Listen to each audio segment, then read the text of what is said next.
1789, France is in turmoil as the Ancien regime is overturned and the Assemblée Nationale abolishes feudalism and the privileges of nobility and clergy, declares the rights of man. The Bastille is stormed and the king is forced to accept a constitutional monarchy. A feeling of freedom and enlightenment sweep the nation.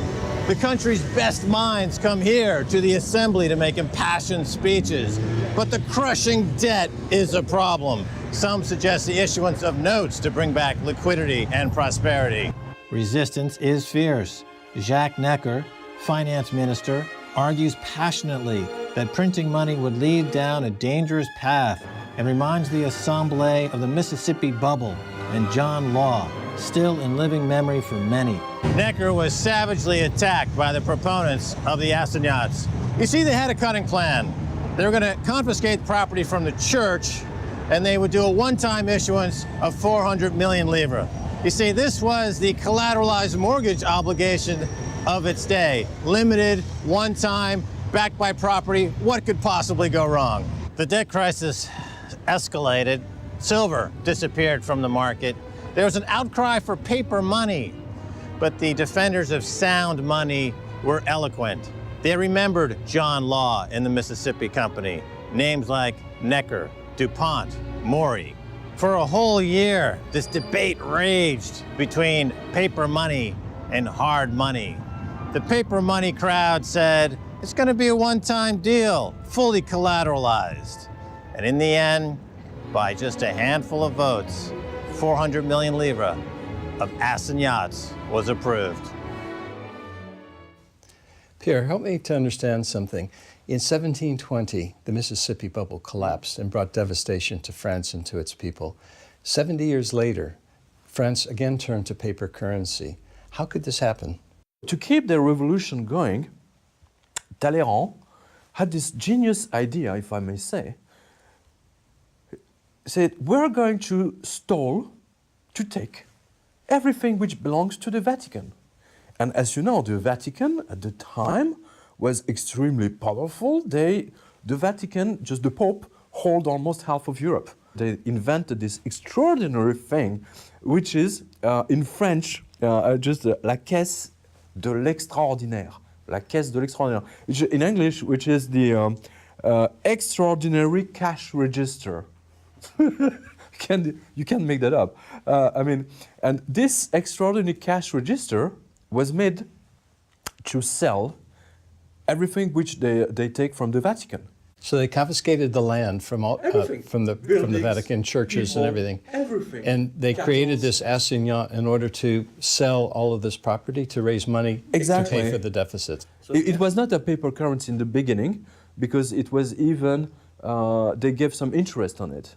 The French government was giving interest before realizing that it was such a good idea that they just transferred in paper money and we started all over again. The second time was easier. The issue was a wonder. The government paid off their expenses, the people got their shiny new assignats, commerce was stimulated, and liquidity increased. However, after just 5 months, the government had spent the money, and since it continued to run a deficit, soon cries were raised for another assignat issue. The second assignat issue only took 3 months to approve, and it was passed by a large majority, 503 to 423. 800 million livres were to be issued. Necker resigned. The royal family fled to Tuileries Palace wearing servant clothes, but was arrested at Varennes. The assignat had already started losing value.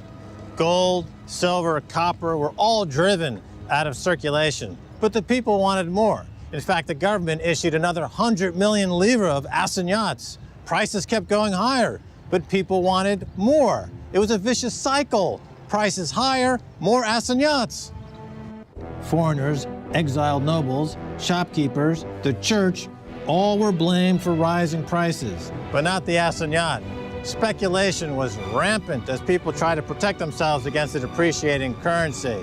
A new speculator class emerged that actually wanted more of this funny money, and they pressured government to keep the printing presses rolling. On December 1791, a new issue was authorized, another 800 million livres.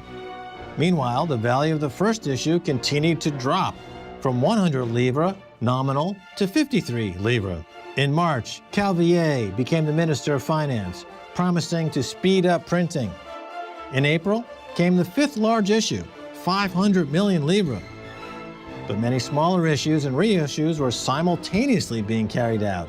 Issue after issue followed through 1792, every couple of months, up to a total of 3.5 billion. Food prices continued to rise. In August of 1792, food riots led to the end of the constitutional monarchy with the Paris Commune insurgency, the assault on the Tuileries Palace, arrest of the royal family, and the Jacobin takeover of the Assemblée. The guillotine started to work overtime.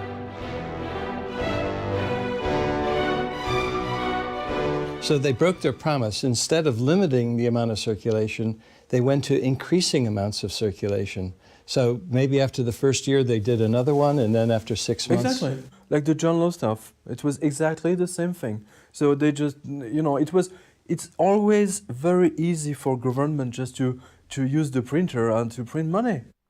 King Louis XVI was guillotined on January 1793. War intensified, and the Reign of Terror really got going. War and money printing got prices skyrocketing. The Jacobins introduced the law of the maximum to put a ceiling on prices. This only led to shopkeepers and shops disappearing because the penalty for violating this law was death. Dragoons went into the countryside looking for food, and the shops here in Paris were attacked by mobs. Meanwhile, Assignats kept rolling off the printing press, and all efforts to prop up their value failed. In 1794, Assignats issued totaling 7 billion livres. In May of 1795, 10 billion. In July of 1795, 14 billion. Creditors were wiped out, and the debtors rejoiced. So the maximum was essentially a form of price control where the shopkeeper could only charge so much. But it never worked. Like it never worked during Rome. But he would be forced to accept currency which was worth less than the goods that he was going to save. So the shopkeeper closed up shop rather than accept the forced currency. Exactly like it was during Néron and all these Roman emperors who started to mixing up silver and copper. And that destroyed the economy even worse than the currency collapse itself. Exactly. History is keeping repeating himself. In October of 1795, the convention fell and was substituted by the Directory. By then, the guillotine had become a standard part of governmental succession.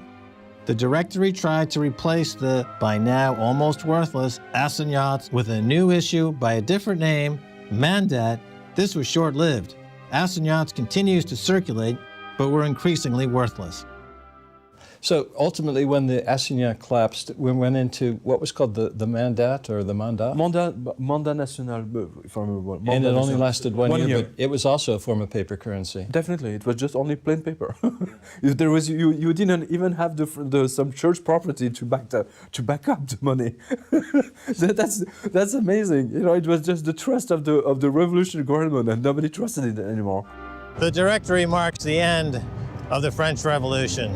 Bone-crunching poverty gripped the nation. They feared the rise of the military, and they were right.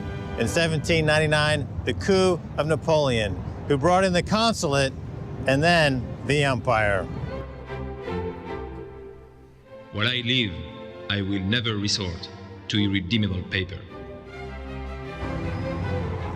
He never did, and the gold franc held until World War I.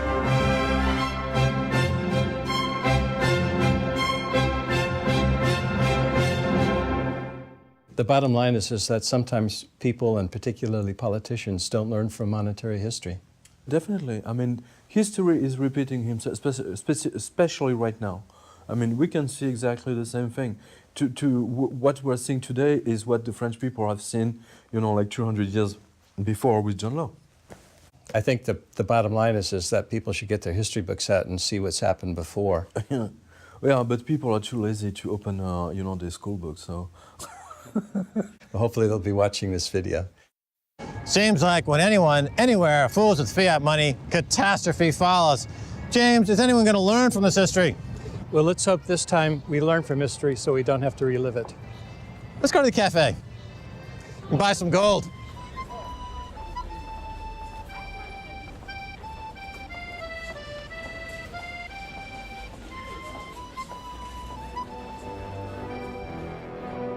There's a flaw in human nature that we're always thinking that there's a free lunch in this world. John Law, heading up the Banque Generale, started issuing banknotes.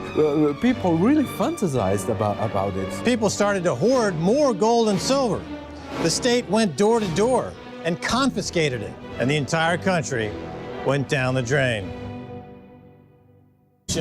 The country's best minds come here to the assembly to make impassioned speeches, but the crushing debt is a problem. Some suggest the issuance of notes to bring back liquidity and prosperity. Resistance is fierce.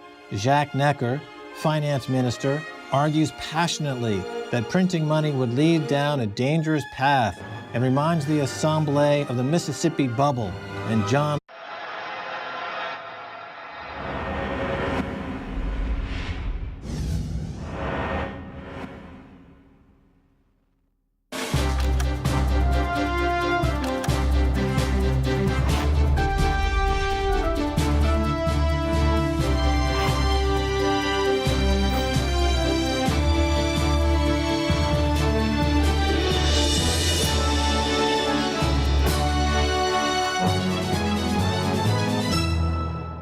(1789). France is in turmoil as the Ancien regime is overturned and the Assemblée nationale abolishes feudalism and the privileges of nobility and clergy, declares the rights of man. The Bastille is stormed and the king is forced to accept a constitutional monarchy.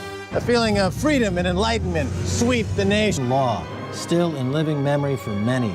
Necker was savagely attacked by the proponents of the Assignats. You see, they had a cutting plan. They were going to confiscate property from the church, and they would do a one-time issuance of 400 million livres.